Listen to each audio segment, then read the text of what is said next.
Born a princess but treated like a prize, Alexia was given away in a contract marriage, a spoil of war. She felt isolated and used. Her husband Erik was all duty and distance until one night a strange aphrodisiac resulted in a desperate embrace. At dawn, she could not mistake what happened. Erik returned, a changed man. He was tender, possessive, and also relentless. He desires to be with her every spare moment. Was this true love, revenge, or was it something much darker? Unleashed. Watch until the end to discover the truth. The air inside the chamber was tense, with an unspoken intensity, as Princess Alexia fought against a powerful feeling. She let out several small gasps as each breath got stuck in her throat. Her mind screamed in protest that she could not permit this, not any more than this. Her fingers curled, a desperate try to resist the strong force that was about to consume her. Lord Erik's closeness felt like a fever dream. His dark hair touched her skin as he leaned toward her, his own breathing uneven. She shivered, a strange mix of fear and a tremor that whispered his name in her thoughts, adding unexpected hearts. Their bodies were pressed closely together. Her nightgown was messy as his hand moved to her thigh. It was a bold touch that took her breath away. A sharp gasp escaped from her, as a desperate plea for him to stop formed on her lips. Then, with a sudden burst of panicked energy, Alexia scrambled off the bed. Her delicate face was twisted with shock and disbelief. She sought to escape the intoxicating embrace and the chaotic surge of her own betraying emotions. The grand doors of the room offered a one yet silent promise of escape from the intense closeness. Alexia's hand hovered, then paused against the door's cold wood. The last of her resistance was draining away. A soft, breathless sound left her lips as Erik, now very close, deepened their embrace. He whispered it was improper for her to leave dressed that way. His voice was a warm sound against her ear, making her face flush. Alexia replied sharply that this was all his fault. Her eyes, heavy with sleep and full of exhaustion, saw that morning was about to arrive. Unconcerned, Erik leaned closer, his gaze very intense. He pleaded with her, promising this would be the final time. Just one more time. Alexia's mind screamed, "Liar!" It was a silent accusation inside her head. He had said those exact words before, and also the time before that. She did not believe him anymore. Her spirit was worn out by his constant devotion. Her own betraying body was still feeling the effects of their night together. His lips touched her skin, a burning sensation that left Alexia breathless. Her hands pushed weakly on his chest, even as her body betrayed her with a shiver. His steady intensity seemed like a lie, a beautiful lie she could not accept. Deep down, she knew the words he whispered and the intensity he displayed were real for him now. Erik Lanthimos, the distant hero who had once been a stranger, now gazed at her with a new, deep devotion. He knelt, showing affection to her hand with a gentleness that went against every memory she had of their forced marriage. This man, who wanted her endlessly, was her husband. However, until just 3 months ago, they were only husband and wife by name. They were a contract couple, connected by duty and without any closeness. Their hearts and their lives were separate, as cold and hard as the winter thorns that had once separated them. It all started with a terrible war, a conflict that ripped through the land and left behind deep, unhealing scars. In the year 1374 of the new calendar, the Orion Empire fell into a frightening succession crisis. Its king died without naming an heir, which left a power vacuum that was ready for betrayal. The court turned into a nest of snakes, with each group fighting for control during the rising political tension. Taking this dangerous chance, the nearby nation of Alexia, Alexia's homeland, made its move to take over the Orion Empire's southern lands. What came next was a difficult 5-year war that took countless lives and burned entire areas. But the long, painful conflict finally ended because of the impressive mind of the 23-year-old Grand Duke Erik Lanthimos. His presence on the battlefield, a lone figure among the wreckage of many fallen weapons, was the clear force that ended the war. This sealed a destiny that would forever connect him to Alexia and a marriage born from conquest. On that historic day, the city was full of excitement. Both common people and nobles had gathered since early morning. Their excited faces were turned to the castle, waiting for their hero's victorious return. Confetti fell from the sky, as a large banner with a flying symbol was unrolled across the blue sky. Then Erik appeared, the brave hero in shining armor, who had saved their nation, riding his powerful horse. Next to him, wrapped in a white hooded cloak, was the third princess of Alexia. Her lovely eyes were framed by her soft pink hair, seemed to have a sad expression, a quiet symbol of her destiny. She was a mark of shame. Alexia Kalenda was the most unpopular prize of war the hero had won. Even in the quiet luxury of the palace, when a member of the Viscount Surratt family greeted her as Grand Duchess, the new title felt like just another chain restraining her. Alexia just bowed her head. The heavy burden of her new life settled deep inside her heart. Princess Alexia, her delicate face red with shame, stammered a hesitant welcome to them. Foreign words caught in her throat. A sound of cruel laughter filled the hall from sneering, shadowy figures. Her pronunciation is terrible. It has been 3 years, and she still cannot speak the official language correctly. Is she actually royalty? They mocked. A hateful voice added, "What can you expect? They are just a group of barbarians." Alexia bowed her head, her spirit getting smaller under their constant prejudice. Her hands clenched her gown. Just then, a deep voice cut through the noise. Alexia, Grand Duke Lanthimos, the hero Erik, had arrived. He had a clear presence of authority, as a courtier told him that his mother had arrived. Erik's sharp blue eyes found Alexia, and with silent understanding, he made an offer. "You can leave the party early if you want." Her answer was a small, nearly silent yes. A delicate acceptance of his quiet kindness during the humiliation. Erik's gaze stayed on Alexia, a small change in his usually calm expression. "Is something the matter?" he asked. His voice was a low sound among the quiet talking of the court. Alexia, her delicate face looking down, gave a quick reply. "No, it is nothing." She gently held the fabric of her dress, her cheeks still faintly blushing from some hidden feeling. Erik just watched her, his sharp blue eyes searching, before his face softened into a quiet, "I see." Their marriage had always been a delicate political arrangement, a cold symbol of peace between two nations that lacked any real connection. She had stood alone at the grand party, holding a glass of wine, a silent person in the elegant, busy crowd, with her back to him. Neither of them knew at that moment, in those formal times, that in a few hours, this empty relationship would change into a passionate honeymoon. A stunning moment of freedom would begin, pulling her pink-haired body into Erik's arms. Their lips met with a pressing, undeniable hunger. The luxurious palace, grand and impressive, was a symbol of the power that trapped Alexia. Inside its fancy walls, among the quiet sounds of porcelain, Alexia saw a familiar person. "Mother!" she called out, a desperate request hidden in her voice. The elegant woman, with her rosy hairstyle under a white hat, turned her gaze, which was cool and judgmental. "Oh, Alexia," she said, a faint, dismissive smile on her lips. "My, you appear so different now." Her eyes looked over Alexia's body, seeing an aristocratic lady. "One would never know you were once the daughter who was abandoned by her own father." The sharp, cold words hurt Alexia's heart and reopened old wounds. Her shoulders dropped, feeling the weight of unspoken problems pressing down on her. "Mother," Alexia whispered, her pink hair falling over her face. "I cannot take this any more." But her mother was already looking at something else. Her eyes noticed the sparkling ring on Alexia's finger. "Oh my, did the Grand Duke give this to you?" Alexia's eyes looked at the detailed emerald earring as her mother's gloved hand fixed the jewelry. Her mother whispered about its beauty and how well it matched her skin. Observing a good life, Alexia knew was not true. The unavoidable sharp question came next. "How is your marriage?" Alexia lowered her head, her pink hair like a curtain, her voice a delicate whisper. "The same as it always is." Her mother's patience was wearing thin. "We have not seen each other for so long, and that is all you care about?" she pressed, her voice becoming harder. Leaning in closer, she ordered, "Listen to me, Alexia. After 3 years of marriage, there is still no news of a pregnancy. Understand how serious your situation is. If the Grand Duke gets a mistress who has a child, it will be all over for you." Despair overcame Alexia. Her hands were clenched, knuckles turning white.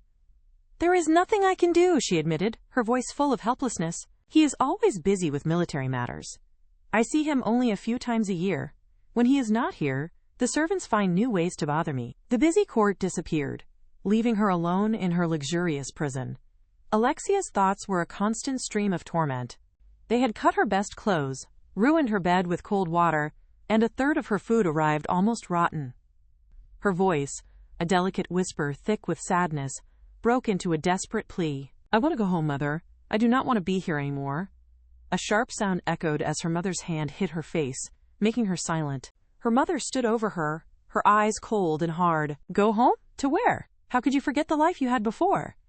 Alexia sank further to the luxurious floor. Do you really believe that you, an illegitimate child, can just go back and continue being a princess? Her mother's words felt like a whip. Wake up! Instead of wasting your time acting like a tragic hero, you should be finding a way to make your position as the Grand Duchess secure. Alexia's soft, brown eyes, full of unshed tears, looked at the golden floor. The heavy weight of her reality settled deep inside her soul. Mother is correct, Alexia admitted, with an empty sigh. The burden of the last 3 years pressed on her. Time had become unclear, making her romanticize a past that was long gone. It was a desperate escape. She sat alone, a single figure in the large room. The geometric window shadows on the floor were a clear reminder of her imprisonment. Her life as an illegitimate child had been a difficult journey from the very beginning. She learned early on to protect her heart and to expect only trouble. Then came Alicia's defeat, a disaster that tore her world apart and forced her into this loveless marriage. It left her spirit as empty as the war-torn land outside. The whispers of the past promised only more suffering. Grand Duke Lanthimos, in a planned move for peace, had proposed a political marriage himself. However, the legitimate first and second princesses, full of pride, refused such a shameful arrangement, thinking it was beneath them. The burden then fell completely on Alexia, the ignored third princess, and so, the hated illegitimate child was suddenly made a princess and quickly engaged to the grand. A new wave of worry appeared on Eric's sharp face. His intense blue eyes were now looking at the closed door. He called out Alexia's name, his voice filled with a new urgency, demanding a reply. Inside, Alexia lay, her chest moving up and down unevenly. Beads of sweat ran down her skin as she struggled with a hidden torment. Eric's hand grabbed the doorknob, and surprise showed on his face when he found it was unlocked. This unusual vulnerability from Alexia only increased his worry, making the deep change that had started inside him even stronger. He pushed open the door, announcing that he was entering with a firm yet tender declaration. Alexia, he murmured, his eyes looking around the room, desperately searching for her. Her delicate face was red, a deep blush on her cheeks and collarbone, as sweat shone on her skin. Alexia's long pink hair was spread over the silk sheets, a bright contrast to her pale, noble skin, now glowing with a fever. Her soft brown eyes, usually calm, were shut tightly in a mixture of pleasure and pain. Her lips were parted in a silent gasp, as though she was trying to breathe the hot air around her. Her hands, decorated with the Grand Duke's ring, held tightly to her nightgown. It was a desperate effort to stay grounded against the wave of feeling that threatened to overwhelm her. Every nerve felt a new, undeniable urgency. A strong heat created an intensity she did not know she had, fueled by the cursed aphrodisiac. As Eric's voice was heard in the room, a new, complex confusion began to grow inside her. Her gown was messy. So hot, she gasped, the cursed aphrodisiac taking a strong hold of her. Just then, Eric's voice, full of a new, intense warmth, came from behind the door. Alexia? He called, announcing, I am coming in. Panic shot through her, a desperate need to hide her weakness. Wait, she whispered, her heart beating fast. The quiet click of the door's latch sent a new wave of fear through her. No, don't, she cried, holding her head, completely exposed in her suffering. Erik came in, his sharp blue eyes looking over her messy appearance. What are you doing in here? He asked, a hint of concern on his sharp face. Embarrassed, Alexia forced herself to speak. I'm sorry. There is a situation. Could you please use a different room? It was a delicate plea, a desperate try to keep control and hide the truth of her burning problem from him. Eric's sharp eyes narrowed when he noticed the shaking in Alexia's voice. He asked if her mother had spoken unkindly. His gaze remained on her red face, which was now wet with sweat. He asked if she was sick, but she quickly said no. When he insisted, saying her mother must have scolded her, Alexia strongly denied it. Her hands rose automatically. "It is nothing," she insisted, her voice tense with effort. "So please do not ask any more questions." Her voice was almost frantic, a desperate plea to keep her secret hidden. Eric watched her, a deep change showing in his sharp blue eyes. Outside, a group of advisors murmured. One carefully asked about the noise. Eric's voice, now strong and determined, cut through the hallway whispers. He ordered Alexia to open the door, his jaw set with a serious look. He declared he would use his sword to open it if she did not. A strong determination showed on his face. Eric's sharp and firm voice cut through the heavy silence. A cold declaration echoed in the luxurious room. "I am going to count to 3, he said, each word like a hammer against Alexia's strained nerves. Her soft brown eyes were wide with disbelief, focused on the door as a new wave of panic came over her. From outside, a metal scraping sound showed his determination. Eric's hand had closed on his sword, the handle shining with a threatening look. 1! Alexia gasped, her mind racing desperately. "Smash the door down! Is he really serious?" Her small body trembled, and she moved further down on the rich, patterned floor, holding herself tightly, as dark, thorny vines of fear wrapped around her. If he really forced his way in, everyone would see her in this horrible, shameful condition, revealing her vulnerability for the entire court to make fun of. 3. A strong, determined light shone in Eric's sharp blue eye as his sword started to slide from its case with a low, threatening sound. The large door slowly began to open, showing a small part of his determined figure pushing his way through. Alexia's shaking hand pushed against the moving door. Her voice was a desperate whisper. "Don't!" she pleaded, a useless attempt to stop Eric's unstoppable advance. His jaw was still set, but as the door gave way, showing her upset figure, her next words were a delicate, conflicting request.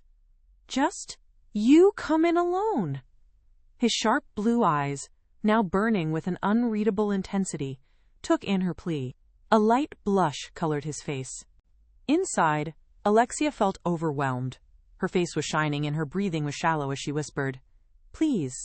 The room, filled with the scent of flowers, seemed to spin around her. Outside, an advisor came to Eric, saying, "Your Grace." But Eric, focused only on Alexia, dismissed him with a short, unusual command. "Take Charles and the other guests somewhere else." The doors to the hallway clicked shut. A final, decisive sound was heard. An overturned hourglass was left on its side. Time stopped for the drama happening inside. Eric, now inside the room, saw a delicate hand in a magical glow that seemed to reach for him. He knelt down.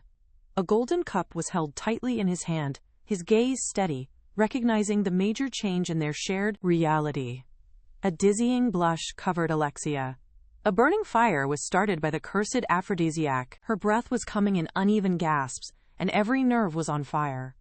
Eric's voice cut through the confusion, a deep worry in his question as he whispered, "Alexia." He reached for her and pulled her close, his strong arm holding her up as she leaned against him. The heat coming from her skin was choking, but a strange, desperate feeling pulled her to the slight coolness of his fingertips as he touched her cheek. She recalled how his touch used to feel, always cool and distant, and each time he had reached for her, her body would automatically pull back.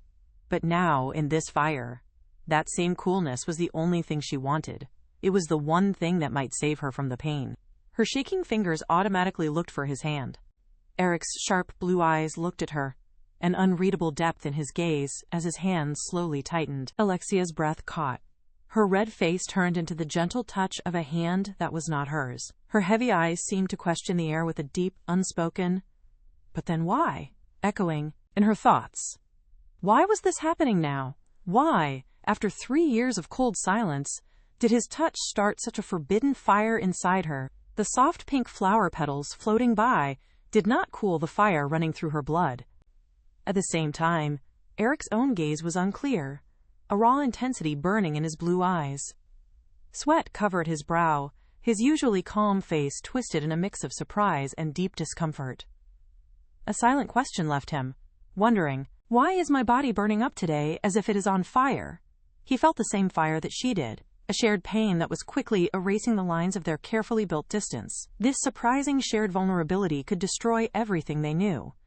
A cold realization cut through the fog as Alexia recognized the sweet, overpowering smell of seduction incense. It was a dark and complex inheritance, the same method her mother, desperate to survive the red light district, had used to get her position as the king of Alicia's mistress. Now, that same strong powder had gone from her mother's hands to hers, and its effects were powerful. Her mind felt unclear and far away, with every clear thought turning into smoke. A painful sensitivity ran through her. Every touch of cloth against her skin felt like a shock of pure electricity, making it impossible for her to understand Erik's words.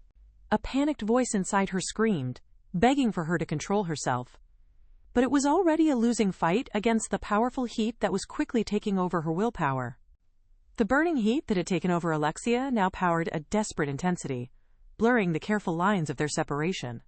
Erik, his determination shown clearly on his face, declared that these clothes, these thin barriers, were completely in the way. A quiet sigh left Alexia's lips as his skilled fingers undid the fastenings. The delicate cloth slid away from her, leaving her vulnerable and exposed under his steady gaze. Her breath caught, uneven and shallow, as the last of her resistance disappeared into a powerful longing. Later, a frantic, "Are you serious?" echoed inside Alexia's mind. It was a furious internal scolding for the surrender she had just gone through. She felt her face burn red, turning from Erik's intense, steady gaze. A soft sound left her, a mix of embarrassment and a lasting, unwanted shaking in her veins. He watched her. His sharp blue eyes were now filled with a warmth she had never seen, a gentle worry softening his sharp face. The sudden change in their reality felt completely overwhelming, threatening to destroy everything she thought she knew about their loveless marriage. Erik's voice was a low whisper against her hair, full of a pained determination, as he asked for her forgiveness for acting while she was obviously in pain. But, through her choked crying, Alexia cried out that he was mistaken. This was not about him. Tears ran down her red face as she admitted her embarrassing struggle. She could not even remove her own belt. The situation was terrible. She wondered if this powerful emotion was only because of the powder. But a deeper truth was coming out. All the frustrations she had kept inside for years were now coming out, her heart feeling like it would explode from the pressure as she cried. A distant memory appeared, with shadowy figures standing over her, their cruel words echoing in her mind. Her tears were not just for this moment. They were for the child, who was never permitted to cry. The past mixed with the present. A cold memory of a little girl lost in a huge hall. She remembered how, no matter how much she cried, no matter how much she yelled for her mother, her pleas were just lost in the cold, grand palace. Her mother, a distant, elegant person, was completely focused on her own reflection, deaf to the child's desperate crying. But now, things were not the same. Erik's gentle voice interrupted the painful daydream. His sharp blue eyes were full of real concern as he asked what was wrong. A strange new thought came to Alexia's mind as her hand rested on his chest. As she looked at the man in front of her, she wondered if, for just this single moment, it was finally all right to be a little selfish. Alexia's cheeks burned a light pink, tears still on her eyelashes, as Erik's hand, surprisingly gentle, held her face. The closeness was powerful, blurring the lines of her carefully protected calmness. He leaned in closer. His voice was a low, rough whisper that suggested a desire for fewer layers between them. Next time, she could only say a breathless, "Okay." But the gentle moment was broken. As his gaze became deeper, his wisha, grip on the silk next to her tightened, knuckles white. He said her name, a deep intensity in his voice. "When tomorrow arrives," he started, his fingers restlessly touching his own jaw, "will you regret what happens tonight?" Before she could answer, Erik's lips took hers in a hungry, desperate, gentle moment that took her breath away. A soft gasp left her, as her hands automatically rose, not to push him away, but to hold onto his jaw, a silent acceptance of the powerful feeling that took her over. The world became a storm of touch and feeling. The first light of morning came through the large window, filling the room with a soft golden light. It was a sharp contrast to the chaotic reality Alexia was slowly waking up to. Her long, pink hair spread over the clean sheets as she slept deeply, a heavenly beauty who did not know of the storm building in her mind. A soft sound of silk, a small movement behind her eyelids, and then her eyes opened wide, a bright green color reflecting the sudden, horrible clarity. It was not a dream. The memories of the night before came back, a confusing mix of intense feelings and raw emotion. She remembered Eric's sharp gaze, his firm but gentle touch, the way their bodies moved as one, consumed by a fire of intensity. The old-toned pieces replayed in her mind, his hand holding her face, her head on his chest, the quiet sighs, the desperate closeness. Then she saw the image of herself, small and overwhelmed, holding a pillow afterward. She was completely lost in the weight of what had happened.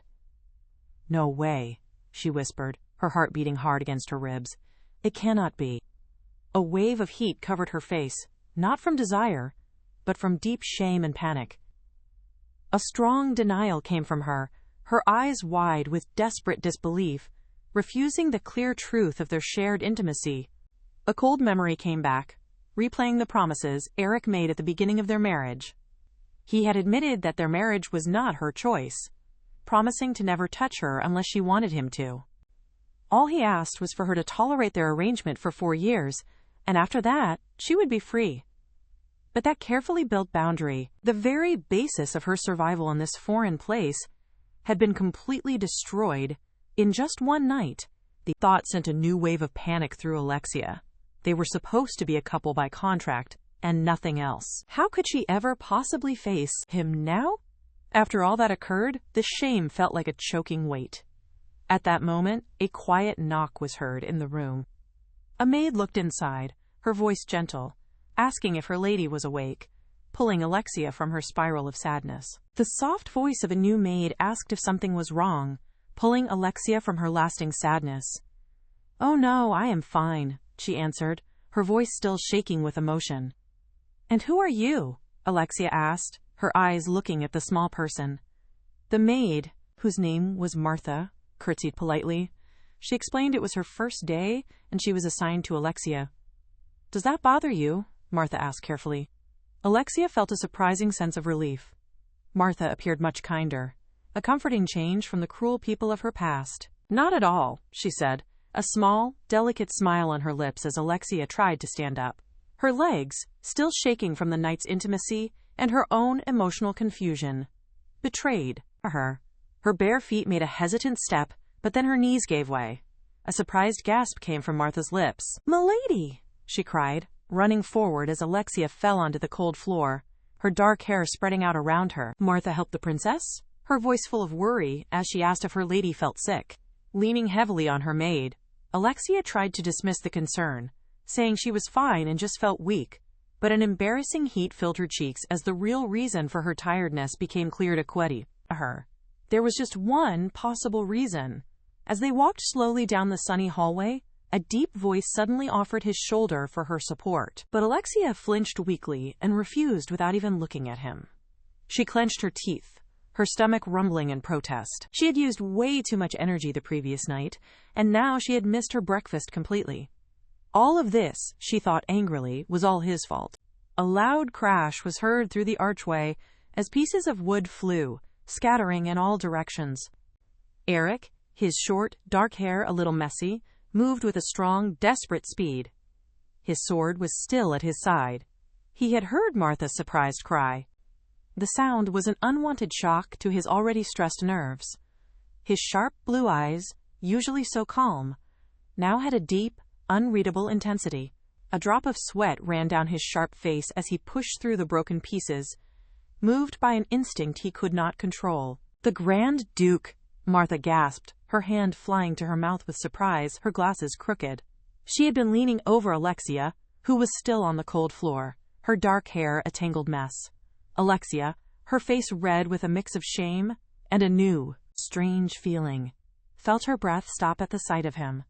His intense look, focused only on her, sent a new wave of panic through her already chaotic heart. She looked away with her soft brown eyes, a delicate hand moving to her chest. as if trying to calm the fast beating inside.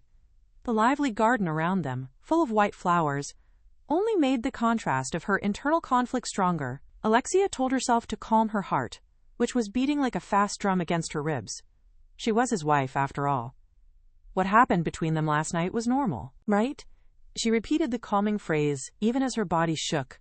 Looking for safety behind a stone pillar in the garden, she put a hand to her mouth, her soft brown eyes wide with a desperate wish to vanish. Then a familiar voice, deeper and nearer than she expected, broke her delicate calm. "What are you doing here?" Erik stood in front of her, his sharp blue eyes catching her in the middle of her panic. A quiet scream tore from her throat as her mind raced, trying to find an explanation. She stammered, "I was just walking by." The words felt completely empty. Before he could ask more, she started a desperate apology, bowing so low her forehead nearly touched her knees. "I am so sorry." Behind her, Martha, her maid, gasped and ran forward in alarm. "My!" Erik, however, just watched Alexia's overly dramatic display. A faint, almost unseen blush appeared on his cheeks as he tried to understand her strange reaction. He stayed still, a figure of quiet intensity. The advisor came to Erik respectfully and asked if his meal should be brought to his study again today. Erik, who was usually very calm, moved almost unnoticeably, a small drop of sweat on his temple. His gaze was far away, but there was a new intensity in his expression. Meanwhile, Alexia, with her bright pink hair around a face still red from the morning's chaotic thoughts, put a delicate hand to her chest. Her green eyes, wide and searching, showed a delicate vulnerability that she rarely displayed. He gave a firm and quiet answer, "No, that will not be necessary." He turned away, his hand rising to touch his cheek. A light blush showed a hint of discomfort, or maybe a new emotion. Then, with a determination that surprised him, he announced, "Today, I will eat lunch with Alexia." Two maids, holding heavy trays of prepared food, stopped in the hallway and exchanged looks of quiet surprise. Across the large dining hall, Alexia sat stiffly at the table, her mind spinning. Her inner thoughts screamed, "Why? Why is this happening now?" She looked with an empty expression at the fancy table, completely confused by Erik's sudden and dramatic change. Alexia's thoughts went back to the harsh reality of their past, a cold contrast to Erik's confusing present. Lord Erik had always used his work as an easy excuse, a way to avoid her. She remembered him walking away quickly, his blue cape a blur, leaving her by herself in large, echoing rooms. They had never shared even one meal in their 3 years of marriage. Why? She had always wondered, imagining his distant, sad gaze. His sudden change was impacting everyone. An advisor surrounded by documents probably wondered, why does it have to be today? Erik's steady focus had just disappeared. A kind maid later put a tray of fresh pastries and fruit in front of Alexia.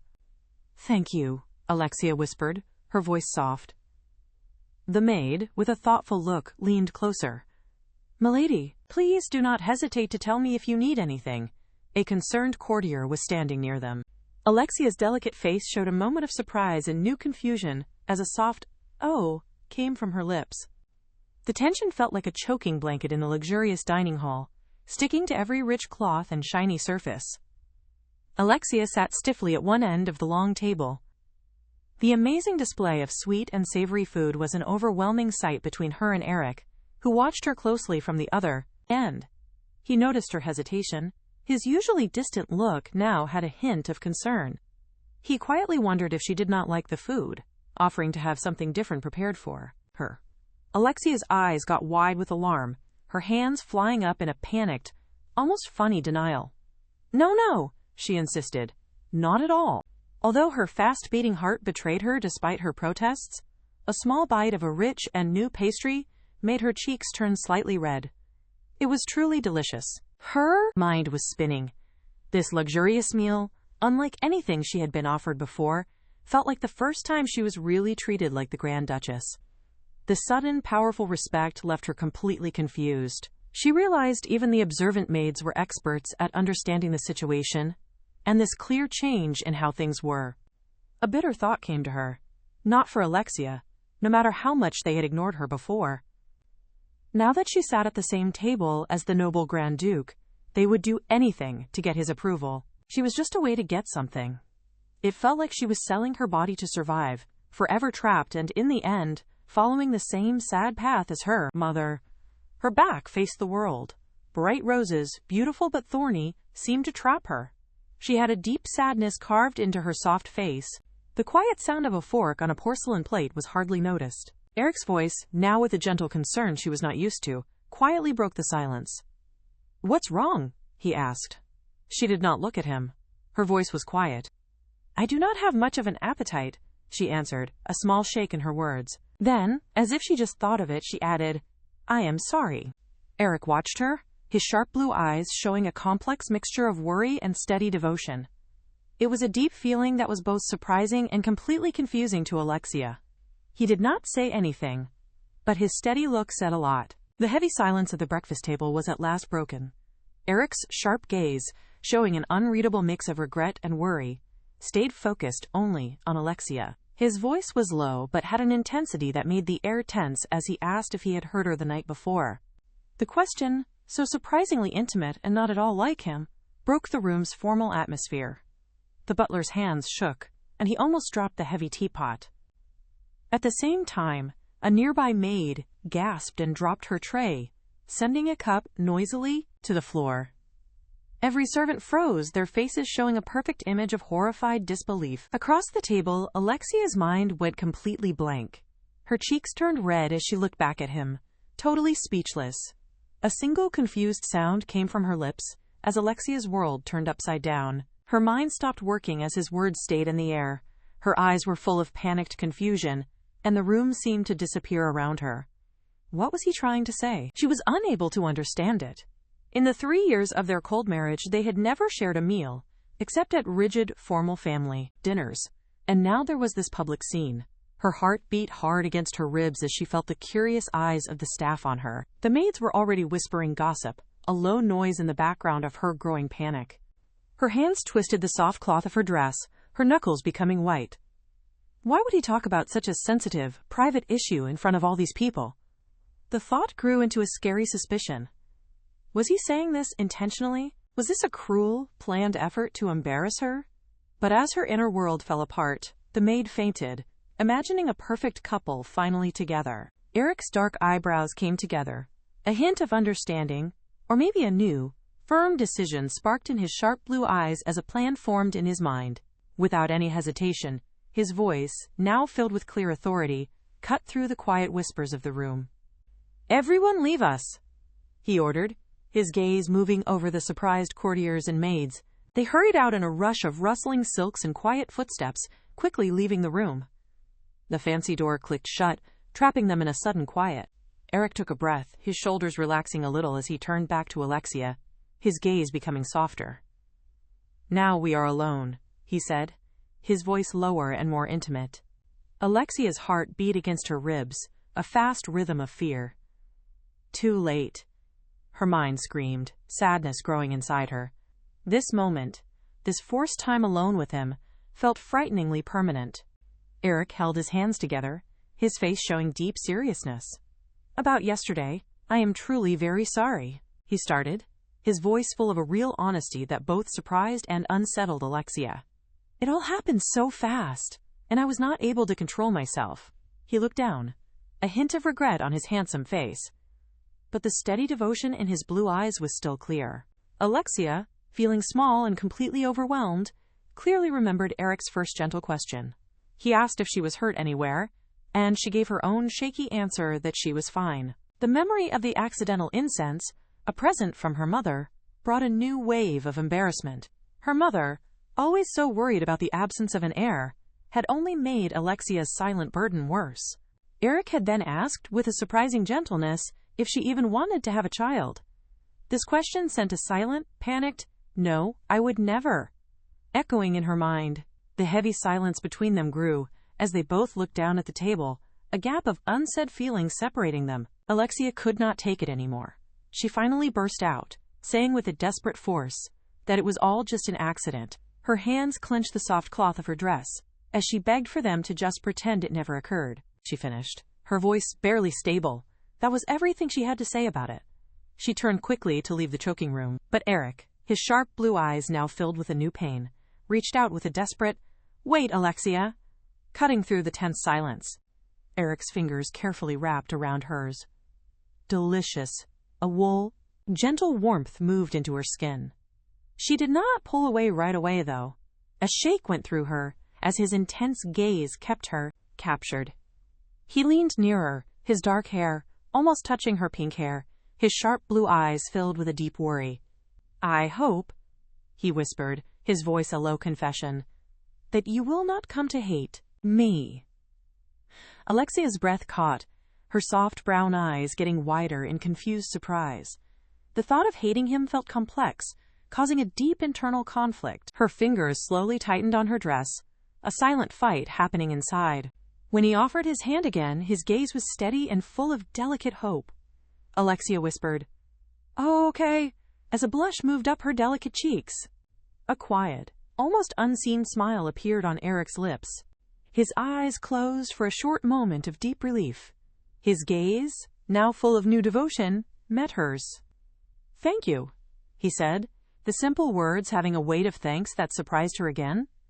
Her mind replayed the imaginary touch of his fingers hesitantly lacing with hers, then pulling apart, only for a silent reach to remain in the air. Each imagined touch was a sad echo of the closeness she could not quite understand. A quiet rustle interrupted her thoughts. A maid curtsied, her voice modest. "Well, then, if you will excuse me." Alexia gave a quiet yes, happy for the sudden quiet. At the same time, in a quiet corner of the grand hall, Erik stood stiffly. His usually sharp face was tense and shadowed as he looked at the fancy patterns on the wall, completely lost in his thoughts. A wave of deep shame, or maybe a powerful emotion, washed over him. He raised his hands, hiding his face in them, as if to hide the intensity of his growing feelings, or to escape the raw vulnerability of his admission. The hero, once so calm, was completely undone. The quiet whispers of the maids were heard in the courtyard, their minds focused on the amazing sight they had just seen. He had really touched her, not just because of cold duty, but with a clear affection that sent waves of shock through all of the staff members. The constant murmuring finally annoyed one maid.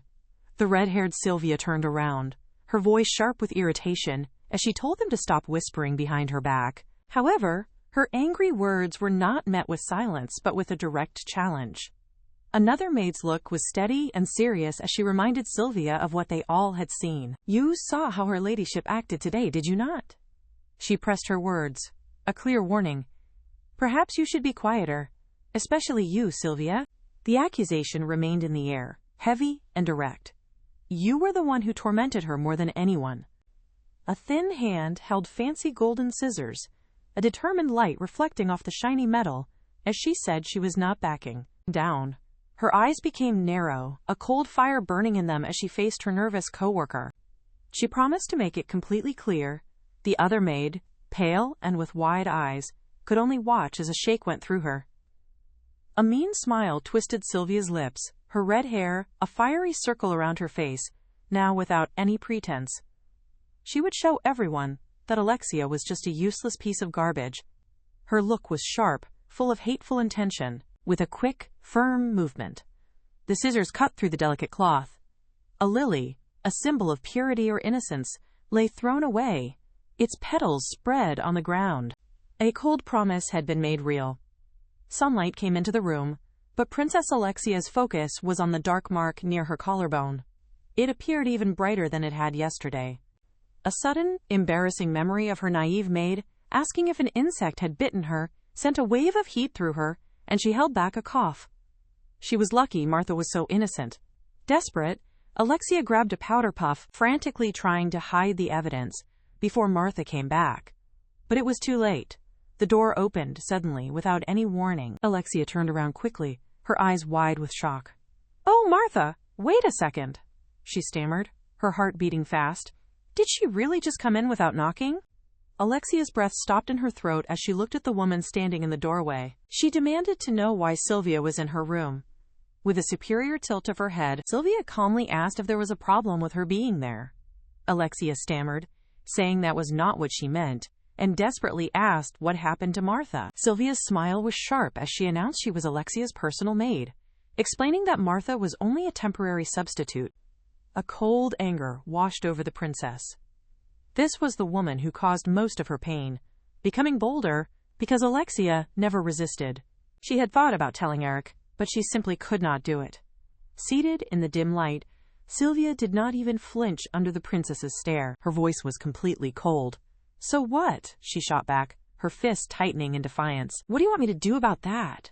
Alexia pulled back, biting her lip to stop the angry reply that burned in her throat. Seeing the princess give up, a hateful smirk appeared on Sylvia's face. "I understand," she sneered, her voice full of mockery. She then went behind Alexia to help her get dressed, her hands intentionally pulling the corset strings with a punishing strength. With one last strong pull, she left the princess struggling to breathe, a prisoner, inside her own dress. "What do you think you are doing?" Alexia's voice, though quiet, was strained. Her eyes were burning with a mix of anger and pain. Sylvia just gave a disgustingly sweet smile, pretending to be innocent. "What do I mean? I am just helping you put on your corset, princess." Her words were a hidden insult. "I have told you many times, in the Orion Empire, a lady has to wear a corset." Alexia's breath caught, her body shaking. Sylvia leaned in, her look sharp and cold. "With a sagging chest and bad posture, you will be a joke, dragging the Grand Duke's name through the mud. You can hardly speak our language, and you cannot even do your job as a pretty decoration. Do you not feel any shame?" Each word was a powerful, planned attack, leaving Alexia completely broken. Alexia's world had become a painful focus on weight and looks, a result of tormentors like Sylvia. Her value was cruelly reduced to these simple numbers, and eating felt like a sin as she quietly pleaded, "Why can't I lose any weight?" Then a sharp, unexpected voice broke through her sadness. A new maid gasped, holding the same corset that caused Alexia's suffering. "My, is this a corset?" Alexia carefully asked if it was true that women were shamed without one. She was trapped by old ideas. The maid's answer was a blast of shock. "What time period are you talking about?" She quickly took apart the lie, showing how corsets caused serious harm. "Nobody wears these things now," she said. "Where did you even find this?" Alexia's eyes got wider. A world of false burdens was breaking. "Milady," the maid gently said, seeing the deep change. In that amazing moment, the truth hit Alexia. There was never any shame at all. This woman had cleverly used the princess's own feelings of inferiority to control her, pushing her deeper into self-hatred. She had been much too weak, but not any longer. The maid said impatiently, asking what she wanted. Alexia's gaze became hard, her hand closing into a tight fist by her side. Her voice, which was once shy, was now cold as she announced, "You are fired." Sylvia stumbled back, her face changing from shock to pure anger. "Fired!" she screamed. "Who do you think you are?" The question echoed in the room, but this time, Alexia knew the answer. With a new fire, Alexia's voice was loud in the room. She stated her name and title, reminding the shocked maid that she was the legal wife of the Grand Duke and the real mistress of the house. Coldly, she listed every one of Sylvia's wrongdoings, from abandoning her post to constant neglect and the painfully tight corset. With a strong push, she made the maid stumble, screaming that there was no way out. Furious, Sylvia screamed back, hatefully asking when Alexia had ever had such power. A cold calm came over the princess. "You think I do not have the authority," she whispered before her hands shot to her own dress, holding the cloth with a sharp, violent movement. With her power challenged, Sylvia leaned in close, her voice a hateful whisper. She dared Alexia to solve this in front of the Grand Duke himself. The princess's burst of energy turned cold. What? Would Erik actually take her side? The cruel maid twisted the knife, sneering that he might praise a servant as loyal as her. A single scary question echoed in Alexia's mind, causing a drop of sweat to run down her temple. She wondered, with a heart-stopping fear, what her husband would really do. Her new confidence was already starting to break. Back in the servants' area, chaos broke out. A red-haired maid, still shocked from her fight with Alexia, pushes a shy girl with glasses named Martha forward. with a bitter sneer. She announces Martha's promotion to the Grand Duchess's personal maid, a job she obviously does not want anymore. After pushing the scared girl out, the other maids start to whisper, not believing what happened. They cannot believe the quiet princess they knew actually fought back. The lead maid, holding her face, snaps back defensively, wildly suggesting Alexia must be on some strange drug to have acted with such surprising strength. A wave of relief came over Alexia as she put her arms around her trusted maid, Martha, hiding her face in her shoulder and saying how much she missed her. Martha, now her official personal maid, hugs her back but has to ask what happened to Sylvia. Alexia simply says that it is a long story. Her mind goes back to the tense fight, the way she stood up for herself, her sudden change in behavior clearly scaring the deceitful maid into giving up. She is glad Erik was not there. She would have frozen up, but now a surprising and new feeling of excitement grows inside her. Turning to Martha, she asks with curiosity what the other maids have been saying about her recently. Martha carefully explains what she has heard. The maids are now whispering that her ladyship is much more loved by the Grand Duke than they ever thought. They are suggesting to each other that they should be quieter. Alexia quietly thinks about this, her mind racing, looking at her reflection. A strong decision forms inside her. Just putting up with this life will not change anything, she decides. She does not care if they say she is rude. She will use every tool she has. She turned to her loyal maid with a confident look in her eyes. She asks Martha to help her change. Just as her decision to control her own destiny became strong, a firm knock came from the room's doors. Her maid, Martha, went to open it, showing the large figure of Erik standing in the hallway. His sharp eyes looked around the room before focusing on Alexia, a quiet intensity in his gaze that made the air feel heavy. He asked politely if he could come in. His voice was a low rumble that shook with unsaid meaning. This was it, her first test. Calming her nerves, Alexia gave a small nod, her own voice surprisingly stable as she calmly invited him in. As they sat having tea together, an aide cried out in alarm. He noticed Erik struggling with his own necktie, as if it suddenly felt too tight. The Duke, however, did not pay attention to him, his sharp gaze focused on Alexia. He said coolly that he had never seen her in clothes like those. Trying to stay calm, she explained it was just a small change of routine. It was a relief, after being freed from the restraints of corsets. She then changed the conversation to her reason, saying she had something to tell him. After he asked her to continue, she said that she had fired her personal maid and hired Martha instead, adding that she checked with management that there was no problem. She apologized only for telling him about it after it happened. Erik simply told her she could do whatever she wanted in these situations. Alexia stammered, her cheeks turning red as she asked if he really meant it. Erik's gaze was very intense, his voice a low rumble as he just said her name. He declared that she was his wife, and because of that she had the power to make decisions on all matters about the estate. Leaning nearer, his presence powerful, he told her there was no reason to ask for his full approval. The sudden change of power was shocking, but as Alexia turned to look at the starry night, her shock quickly changed into a strong determination. This was her chance. Facing him again, she said she had one more thing to ask. The echo of her mother's voice was in her mind. It was a serious warning to stop acting like a tragic hero, and instead find a way to make her position as the Grand Duchess secure. Alexia knew she was right. To stop another rival from showing up, she had to win her husband's love. She had gotten ready for this, calming her nerves and paying extra attention to how she looked. And yet, when she faced Erik's sharp gaze, her carefully made plan completely fell apart. Confused, she quickly made a totally unrelated request to change her language. Tutor. Embarrassed by her own awkwardness, she could only feel ashamed as Erik just watched her, interested. An "oh" was on his lips. Leaning back in his chair, Erik thought carefully about her request. He explained that there were not many tutors who could speak the languages of both their countries, so finding a new one would not be easy. Alexia's posture drooped, her hands twisting together in her lap as she quietly admitted the problem. Feeling silly, she said she was sorry for asking for the impossible. But before her embarrassment could grow, Erik's steady voice clarified that it was not completely impossible. Her head looked up quickly, her eyes wide with surprise and a growing sense of hope. Seeing the look on her face, A small, confident smile appeared on his lips as he told her, "Leave it to me." Alexia took a sip of tea, her heart fluttering with relief that he did not ask her for a reason. As Erik watched her, Alexia's mind went back to the real reason for her request.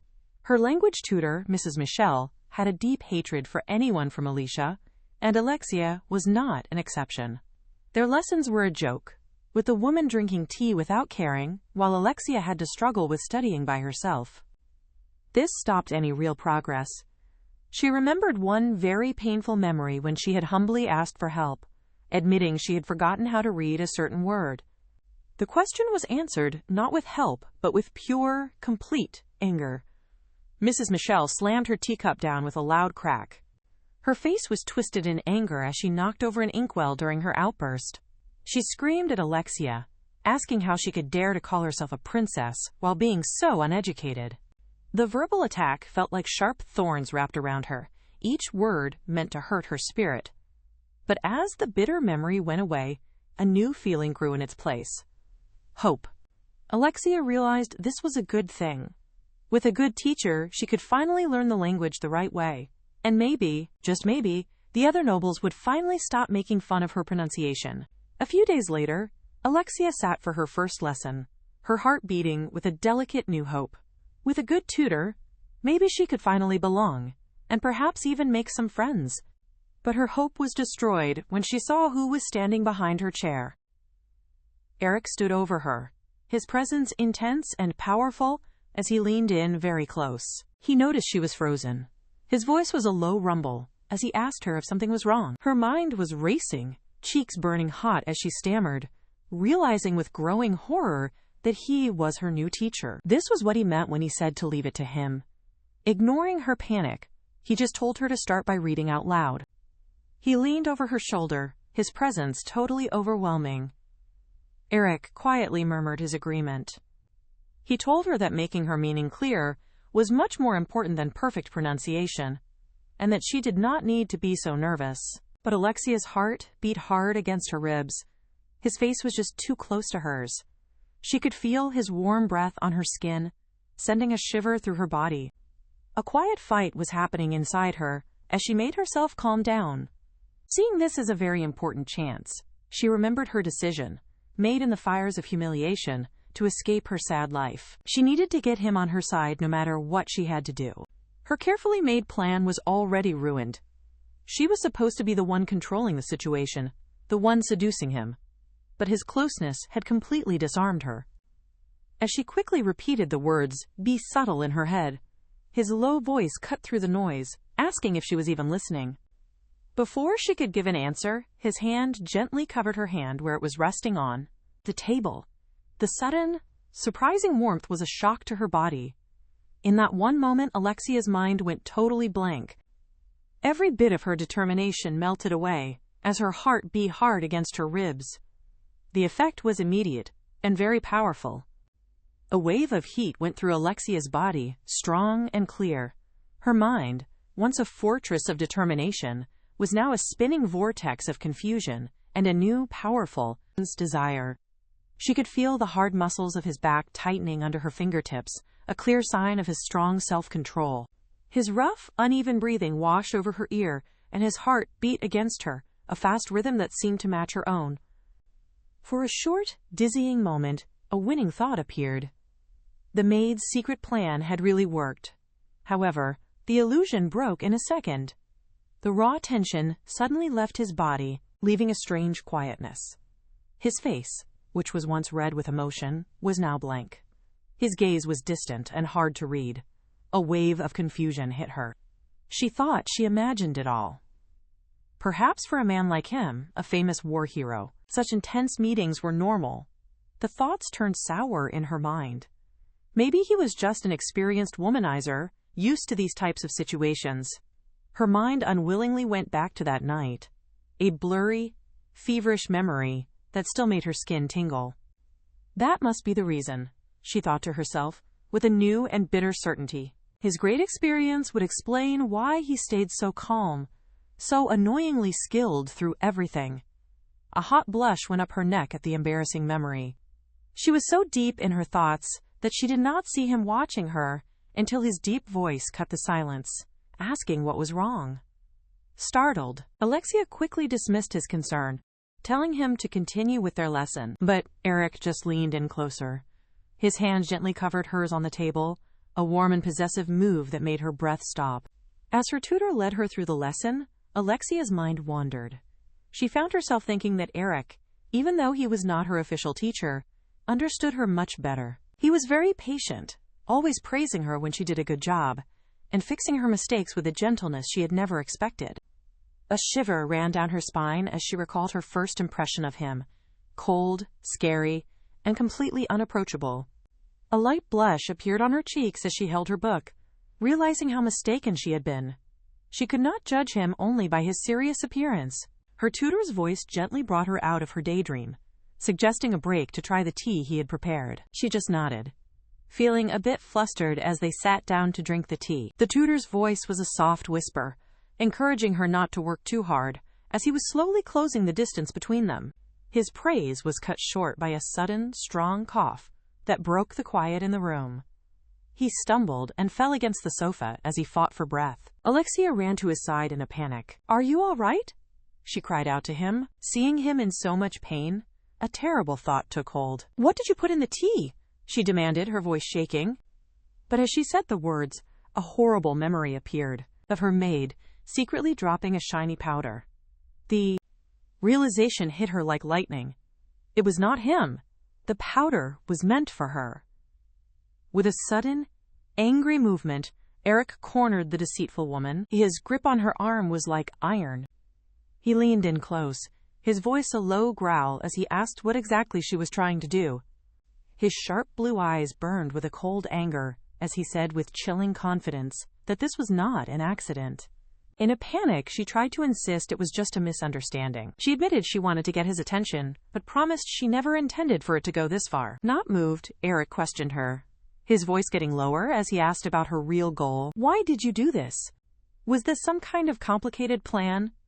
The woman's fear then changed into a cold kind of excuse as she asked quietly if it was not normal for a wife to want to please her husband. The cold realization of her maid's betrayal disappeared into the background, replaced by the powerful presence of her husband. Erik stood over her, his expression hard to read in the dim light, his sharp eyes having an intensity that took the breath from her lungs. He leaned in, very close, his voice a low, dangerous whisper that sent a shiver down her spine. He asked if this meant she was ready for the results of her actions. As he talked, his finger gently traced her lips, a touch that was both gentle and frighteningly possessive. Alexia could only stare with wide eyes, her mind spinning as she understood the scary situation she was now in. Alexia clutches a small, ornate box to her chest, contemplating that she had been thinking of doing something like this from the start. Her maid Martha peeks from behind a wall with a worried expression, asking what Alexia plans to do with the box and if it is a gift for the Grand Duke. Alexia turns from her vanity mirror and reassures Martha with a bright smile that it is nothing, just a cheap trinket. Her inner thoughts reveal her conflict. She knew that pleasing her husband would make it easier to win his favor. Perhaps, she muses, what she was truly looking for was something more than just his favor. She realizes she was looking for their eyes to meet. Her hand reaches out, almost touching his. Erik gently takes her hand, his gaze locked with hers. She longed for their fingers to touch, even by accident. Erik tenderly cups her blushing face, his touch sending a ripple of emotion through her. Erik leans in, his hand still on her cheek as he holds her other hand, their faces just inches apart. The memory of their intense night together floods back, with Erik passionately kissing her neck. The scene starkly contrasts the gentle warmth and tenderness from her earlier daydream. Leaning closer, he asks if this isn't what she wanted all along. She arches her back, overwhelmed by the intensity of the moment. Suddenly, a knock sounds at the door as two maids stand outside. Alexia, still in Erik's embrace, realizes someone is there. An advisor stands outside, holding a pocket watch. He calls out, asking if the Grand Duke has a moment. In a hushed voice, Alexia tells Erik that someone is here, and he should respond. The advisor calls out again, asking if she is okay. He wonders if something is wrong and if His Excellency is still inside. Alexia affirms that he is still there, her hand gripping his arm. Erik covers her mouth with his hand, telling her that she was aroused back then. The advisor outside hears her scream and calls out to her in alarm. Erik confesses that he's been holding back this entire time, and even now, his body is screaming to pin her down and take her just like that night, admitting he is desperate for her. She flees from the room, unable to remember how she got away from him. All she could recall was his pained expression and the heat of his fingers against her skin. That afternoon, Lord Erik departs with his troops. Alexia watches him leave from a window, thinking she needs to get used to his departure by now. However, this time his confidant Evan has remained at the estate, meaning the maids won't dare to act carelessly. Evan approaches Alexia and informs her that the Grand Duke has entrusted her to hold something for him. He presents her with a gift of a wand in a special box. 2 months have passed since Alexia's bitter parting with Lord Erik at the Grand Estate. She reflects that his long absence is not out of the ordinary, as it's more unusual for him to return quickly. Once again, she finds herself alone in the vast, sunlit halls of the estate. The only difference now is that Alexia is diligently at her desk, focused on her work. Her maid Martha enters the study and expresses concern, asking if she is working again, and warning that she will wear herself out since she barely slept last night. Alexia smiles reassuringly, insisting that she is all right and needs to see this important task through properly. She thinks about how Lord Erik entrusted her with the master key to the estate, which is not only a symbol of her role as the lady of the house. The key also signifies full authority over the Grand Duke's more than 20 business ventures, a responsibility he granted her after she finally mastered the official language. Holding the ornate key, she admits that even now, she is not sure if she truly belongs there. With a determined look, she holds the key firmly, resolving to prove her worth. Looking at a letter on her desk, she reminds herself that she learned the basics of business while exiled from home and living with her cousin, so she isn't completely inexperienced. Martha offers her some tea, telling her to have some for now. Alexia eyes the tea suspiciously and asks Martha if she slipped anything strange into it. Martha looks confused and asks if she is talking about her favorite fragrance. She explains that she means Alexia's favorite calming blend, which she always adds when she wants her to feel calm. With a bright, innocent smile, Martha makes a peace sign, completely unaware of Alexia's true concern. Realizing it was her own request, Alexia tells Martha she won't be needing it anymore, thinking it was entirely her own doing. A knock at the door interrupts them as Evan enters and excuses himself. Evan announces that the Grand Duke ordered him to take her measurements and that he has brought the dressmaker with him. Alexia, with Martha by her side, says she believes she has more than enough dresses. The energetic dressmaker clasps Alexia's hands and exclaims loudly, asking what she is talking about. She drapes fabrics over Alexia, insisting she needs dresses for every season, from everyday wear and formal gowns to the latest styles. Holding up a sparkling black gown, the dressmaker encourages her to enjoy fashion while she is still young. The dressmaker smiles warmly, adding that wearing an outfit that compliments her will lift her mood. As Martha helps fit a new light blue dress, Alexia wonders why she is suddenly getting a custom one when she has only ever worn ready-made dresses. The dressmaker asks in surprise if she doesn't know. She reveals that since Alexia prefers to avoid social outings, the Grand Duke has always gone by himself to buy her clothes for the past 3 years. A flashback shows the dressmaker in her shop as Erik stands by the window. A flashback shows the dressmaker asking Erik what he means by off. Erik blushes beet red, flustered and unable to explain himself. Back in the present, the dressmaker remarks that she has never seen a husband so attentive to his wife and that they must get along well. Alexia looks flustered and taken aback, stammering that she wouldn't say they are particularly close. With a somber expression, she finishes her thought, admitting they are not close. She reflects that to others, their relationship might not seem so bad, but in truth, they have lived more like strangers under the same roof, standing distantly on a balcony at night. Lying in bed under the moonlight, she wonders if their last argument just returned them to how they were before. She clutches her blanket, realizing the only difference now is her feelings for him. A memory of a passionate moment with him flashes through her mind. She tosses and turns, a flush on her face as she's consumed by longing. She admits that every night since she parted with Lord Erik, something strange has been happening to her. She understands that once you've known the feeling of desire, it becomes difficult to endure loneliness for long, and she sometimes wakes from restless, aching dreams. She dreams of a tender moment where Erik kneels before her, their hands almost touching. In the dream, he whispers her name, his eyes full of emotion. He looks at her with a pained, loving expression, his face flushed with unshed tears and deep longing. Alexia wakes up with a gasp, startled by the intensity of her dream. She sits up in bed, trying to catch her breath after the vivid experience. Touching her blushing cheeks, she feels utterly embarrassed by the dream's content. Later, sitting at her desk, she buries her face in her hands and sighs, lamenting that she is truly a sinful woman. Martha, holding a kettle, asks if she said something. Alexia quickly replies that it was nothing and tells her to forget it. Martha insists that she please get some proper rest, worrying that if she doesn't, she will be the one getting scolded by the Grand Duke. Looking weary, Alexia agrees that she is right and apologizes. Alexia then asks Martha if she has heard anything about Lord Erik's return. Martha looks surprised and asks if the Grand Duke did not inform her. Martha holds up a finger, coyly adding that it actually depends on the situation, which puzzles Alexia. Looking at a map, Martha explains that during spring excursions, they provide security for the neighboring territories of Adil, Cavalia, and Heilkuch, and since their estate is in the middle, it's possible for him to return every 3 months.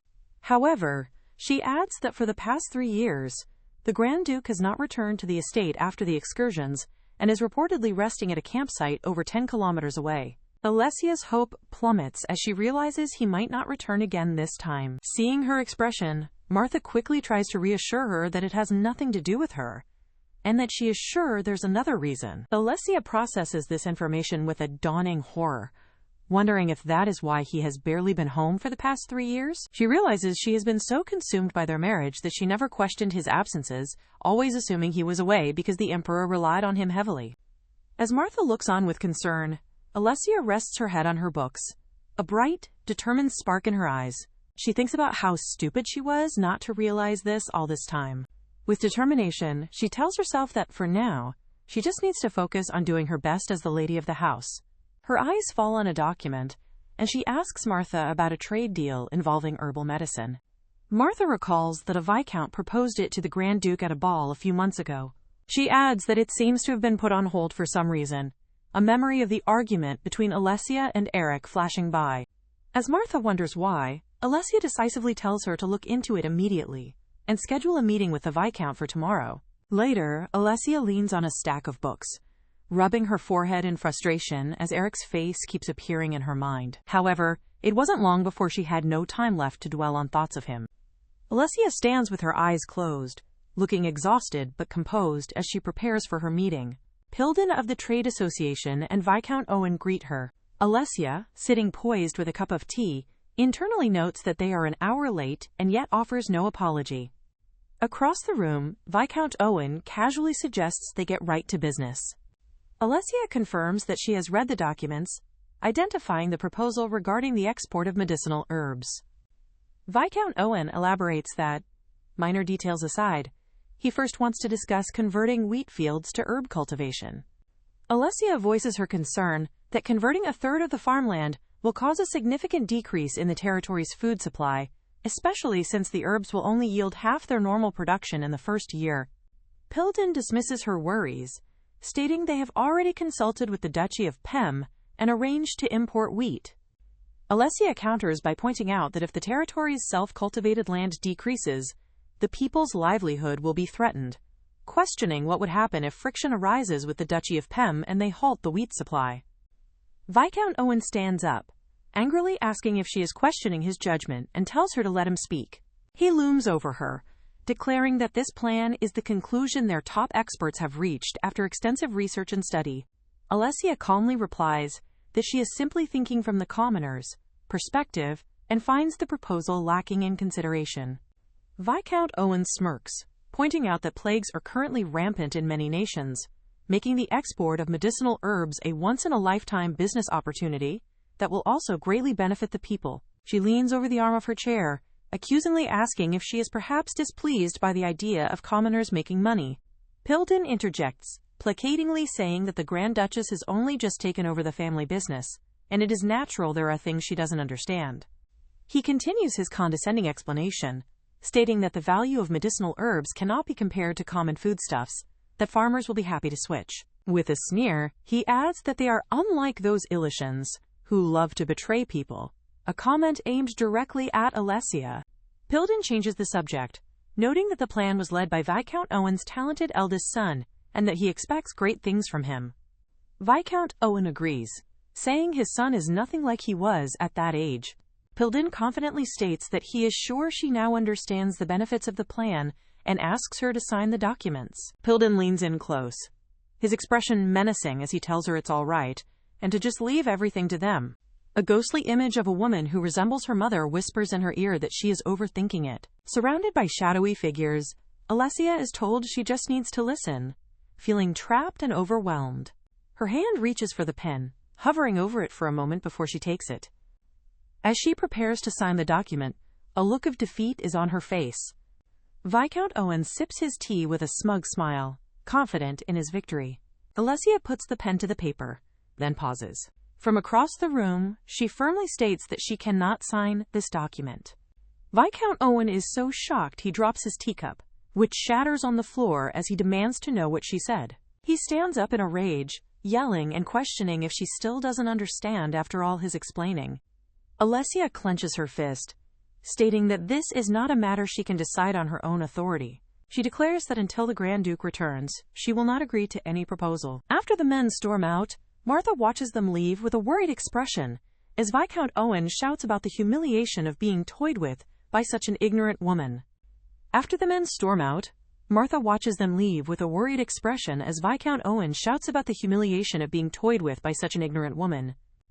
Pilden furiously questions what tricks she used to get the Grand Duke wrapped around her finger. Evan, who was standing outside the door, looks in at Alexia and softly says her name. Alexia, sitting alone on the sofa, smiles faintly and says that it's fine. She wistfully thinks that if Erik were here, at least she could consult with him. A few days later, Evan bursts into the grand hall in a panic. He runs towards Alexia and Martha, shouting that something terrible has happened. He announces that a fire has broken out in the farming village, shocking both Alexia and Martha, who drops her tray. As they rush to the scene, Alexia wonders how a fire could possibly break out when it has been raining for days, suspecting this was not a natural disaster. As she and Evan walk together, she asks if he thinks Viscount Owen was behind it as revenge for her not signing the contract. Evan admits they never thought the Viscount would go this far. He reveals that from what he has heard, Viscount Owen has racked up a massive gambling debt, and his entire family is trying to clear it with the medicinal herb business. Evan explains that the Viscount probably thought that if the fire burned down the crops, he could sacrifice the profits of the commoners, who would have no harvest anyway. With a grim look, Alexia realizes he intended to use the disaster to force her to agree to his plan. She understands his true motive. By causing a major incident right after Erik transferred administrative rights to her, he intends to destroy her credibility and increase his own authority. Alexia and Evan stand on the steps, looking down at the crowd of distressed villagers who have gathered. The villagers look up at them with faces full of despair and weariness. Evan explains to Alexia that these are the residents of the Lanthimos territory and victims of the fire, and that by custom, they are to provide them with compensation. He leans in and quietly warns her that Viscount Owen and the House of Lanthimos have a relationship that extends for generations, advising her to refrain from making any careless remarks based on speculation. Facing the crowd, Alexia looks down with a pained expression and begins to apologize for the situation. A man in the crowd shouts that they don't need her sympathy, and that what they want now is an explanation, not aid. The man orders someone to bring a victim forward. The man points to the injured woman and tells Alexia that this is his mother. The man recounts the horror of the night, explaining that they woke up to the sound of their livestock screaming and saw a sea of fire outside their window. The fire spread in the blink of an eye, engulfing their entire village in flames. He explains that his mother tried to save the crops, but the fire spread to her, and by the time they found her, she was already badly burned. With anguish on his face, he says that luckily, she is still alive, but the pain and suffering will stay with her forever. The crowd of villagers looks up at Alexia on the steps, demanding to know the truth behind the fire. They shout that they cannot accept such an injustice without an explanation, as Alexia looks down, with a single tear rolling down her cheek. She turns to Evan and instructs him to prepare the carriage right now. With a determined and confident expression, she says yes, and announces that she is going to see Lord Erik. Erik sits on a balcony rail, looking at his pocket watch as a blonde man tells him the peace negotiations are over. The blonde man smiles charmingly and asks Erik why he isn't going home. A memory flashes through Eric's mind of Alexia looking terrified during their last argument. He looks down sadly, thinking to himself that she probably doesn't want to see him. The blonde man teases Eric about fighting with his wife again, remarking on how the invincible Grand Duke has become a henpecked husband after getting married, and asking if he regrets it. Eric tells his friend that a guy who's never been with anyone wouldn't understand. The blonde man laughingly suggests he pay a visit to the estate and have Eric teach him the secrets to a happy marriage. But Eric dismisses him, saying he has territories to inspect and his friend has government duties. As they argue, a guard stops Alexia, telling her it is a restricted area. Alexia, wearing a hooded cloak, apologizes and explains it's an emergency, pleading for him to let her through. The blonde man overhears and curiously asks Eric if she is a friend of his. Eric looks up, his expression softening in surprise as he sees her. Alexia pulls back her hood, revealing her worried face. The guards, recognizing the Grand Duchess, question what she is doing here. Alexia rushes past them and collapses into Eric's arms, crying out his name. With a desperate and tearful expression, she looks up at him and begs him to please help her, as his blonde friend watches in shock. She tells him that she believes Viscount Owen started the fire, but when Eric asks for proof, she admits she has none, only that the timing is too perfect to be a coincidence.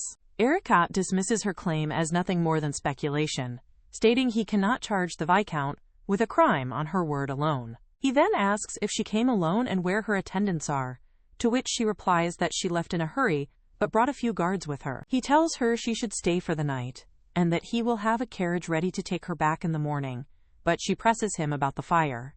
Alexia looks hopeful for a moment, but then her expression falls as she feels dismissed and unimportant. Outside, Eric's blonde friend remarks on how scary Eric was, noting that Alexia was just trying to do her duty. The friend is perplexed by Eric's reaction, while Alexia sits alone inside, looking downcast.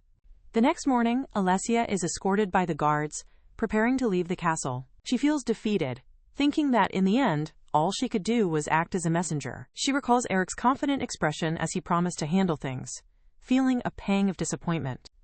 One of the guards asks her a question, and she excuses herself to say goodbye to Lord Eric. A man with his back to her is practicing his swordsmanship nearby.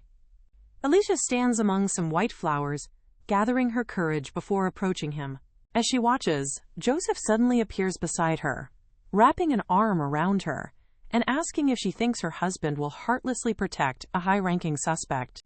Alexia asks who he is, and he introduces himself as Joseph, Eric's second-in-command, and says it's a pleasure to meet her.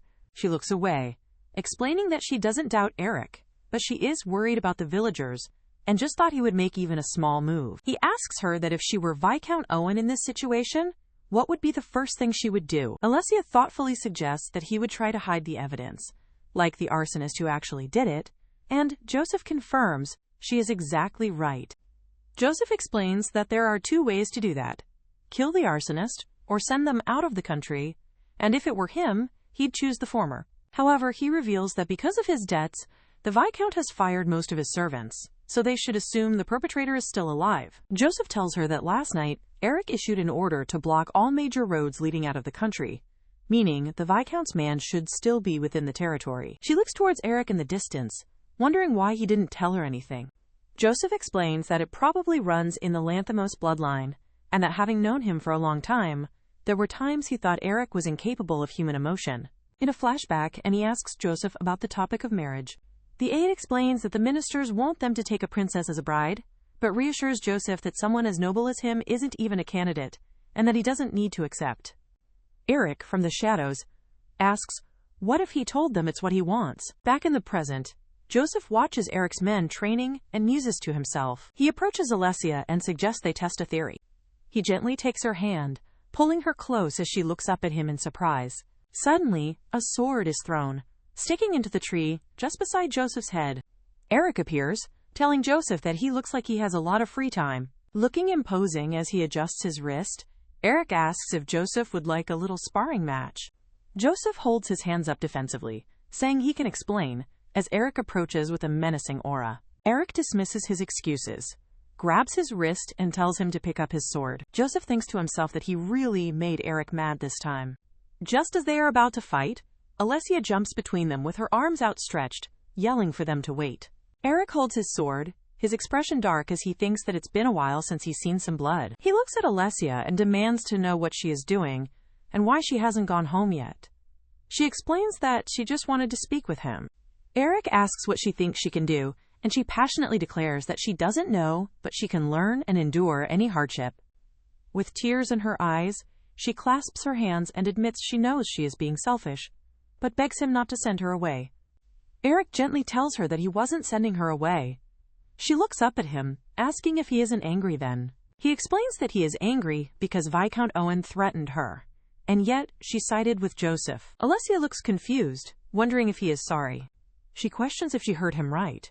With a serious and intense gaze, Erik tells her that he is her husband, and that she shouldn't stand next to Joseph. Alexia realizes what is happening, and internally clarifies that she wasn't trying to protect Joseph, she was just trying to get Erik's attention. She looks at Erik, who is fuming with jealousy, and wonders if that is really what's important right now. Erik turns away, telling her to stay if she wants to so badly, but warns her not to go near any dangerous places. Erik grumpily tells her that if something like that happens again, she should give the other guy a good punch. Alexia instinctively grabs the sleeve of his shirt. She looks down shyly and promises she won't wander around needlessly, and that if she breaks that promise, she will accept any punishment. Erik looks down at her, and she continues, adding that the next time she gets into an argument with someone, with a determined and hopeful look, she tells him she will be sure to take his side. They make a pinky promise together. Alexia looks at him with wide, sparkling eyes, thinking to herself that this man is so easy to handle. Erik asks what it is, and a flustered Alexia quickly says it's nothing, patting his arm affectionately. She covers her mouth, blushing as she thinks it's bad that for a moment she actually thought he was cute. As they walk together through the encampment, she asks what he intends to do about the fire. Erik replies that they will wait for them to slip up. Alexia looks down sadly as he tells her they can't be hasty. He shows her to a room, telling her she can use it for the time being. He explains that it is not as comfortable as the manor and there are fewer servants, so she should be prepared, to which she agrees. As he turns to leave, she calls out for him to wait a moment. Looking back at her, he asks what it is. With a shy and hopeful expression, Alexia clasps her hands and asks if it would be wrong for them to share a room. Alexia is instantly embarrassed by her own forwardness, thinking that she actually said her request out loud. She remembers the sadness of being left behind and the difficult conversations they've had about her duties. The memory of what happened on their passionate night, along with Erik's pained expression afterward, flashes through her mind. She thinks to herself that these are the reasons she wanted them to spend as much time together as possible.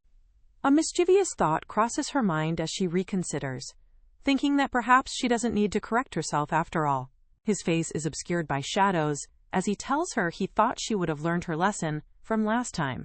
A memory of their intimate embrace surfaces in her mind. He releases her and advises her to get some rest today, before he turns to leave her room.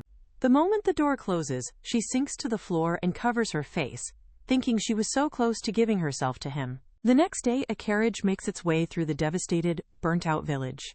As villagers work to clear the rubble, one of them spots the approaching party and shouts that Lady Alexia and the Grand Duke have arrived.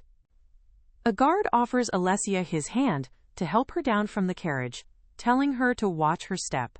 Erik, with a menacing glare, firmly places his hand on the guard's shoulder and states that he will do it, causing the guard to recoil in terror. An elderly woman approaches and asks why the Grand Duchess is here. Alexia questions why they are all here, expressing her surprise as she thought they were receiving treatment at the Lanthimos estate. The woman explains that while they appreciate the sentiment, they are all worried about the village and want to rebuild their old lives as soon as possible. Erik coldly interjects, warning the villagers that the village might just get burned down again, and questions if they have the money to start over. Seeing the woman's fear, Alexia quickly grabs her arm and explains that if they disturb the scene, it will be harder to find traces of the arsonist. A man in the crowd angrily confronts Erik, questioning his tone and accusing nobles of only seeing them as a source of tax revenue. Erik turns his cold gaze on the man, asking him what he just said. Alexia rushes to cover Erik's mouth, sensing that another terrible comment is about to be made. She turns and addresses the villagers with sincerity, saying she is truly sorry for what happened, and that while no speech can soothe their pain, her desire to solve the case and rebuild is the same as theirs. She states that the top priority is to minimize casualties and catch the culprit. An officer steps forward, asking the villagers for their cooperation in the investigation to find the truth. With tears in her eyes, Alexia looks at the villagers and begins to speak as their lord and the protector of their taxes.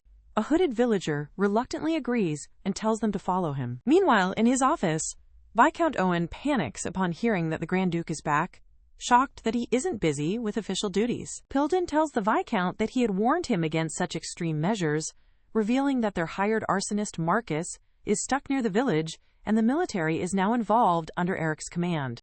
Pilden, his face shadowed by images of coiling snakes, grimly states that they have no choice. Alexia angrily pouts at a stoic chibi Eric, asking what she said that was so wrong. The hooded villager leads Alexia and Eric through the charred remains of the village. They find a small, forgotten doll lying amongst the debris. Alexia picks up the doll with a heavy heart, remarking on how awful the devastation is. Eric surveys the scene and asks why there is so much damage within the village itself, when the fire supposedly started in the fields. The villager explains that because the army bought up horses and drove up the price of feed, everyone was storing flammable wheat and rice straw in their homes to sell for the winter. When Eric asks if any buildings sustained little damage, the villager confirms that everyone is currently taking shelter at the church. She adds that there is nowhere else left for them to live, which causes Alexia, clutching the doll, to wonder if she was wrong to reject the Viscount's initial proposal.